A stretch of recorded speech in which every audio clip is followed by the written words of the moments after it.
আজকে আমরা কি জন্য রাজপথে আসলাম আপনারা সবাই জানতে পেরেছেন। আল্লামা মুফতি গিয়াসউদ্দিন তাহেরি একজন জনপ্রিয় ব্যক্তিত্ব। তার জনপ্রিয়তা দেখে অনেক মানুষের ঘুম হারাম হয়ে গেছে।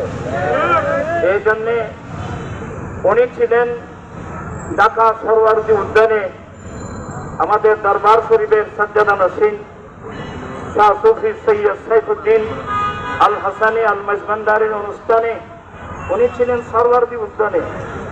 কিন্তু সেদিন ছিল রবিউল আউয়াল শরীফের 12 তারিখ, সেপ্টেম্বরের 6 তারিখ। আর মামলা হলো ব্রাহ্মণবাড়িয়ার এক জায়গায়, বিজয়নগর এক জায়গায়, জুলুসকে কেন্দ্র করে, কটুক্তিকে কেন্দ্র করে যে মামলা হয়েছে। আমার আশ্চর্য লাগলো, মামলাটা দিয়েছেন একজন সাধারণ পাবলিকেরা, এই মামলাতে দিয়েছেন একজন হেফাজতের আমির।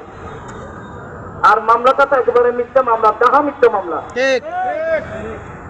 আমার আশ্চর্য লাগলো, কোথায় ইসলাম? আমরা ইসলামকে আমরা কোথায় নিয়ে যাচ্ছি? রাসূল করিম সাল্লাল্লাহু আলাইহি সাল্লাম ইরশাদ করেছেন, আয়াতুল মুনাফিকি সালাসা, যারা বিশ্বাসঘাতক, যারা মুনাফিক, এদের চিহ্ন তিনটি। 1 নম্বর, কথা বলতে মিথ্যা বলা, আমানত খেয়ানত করা, অঙ্গীকার ভঙ্গ করা।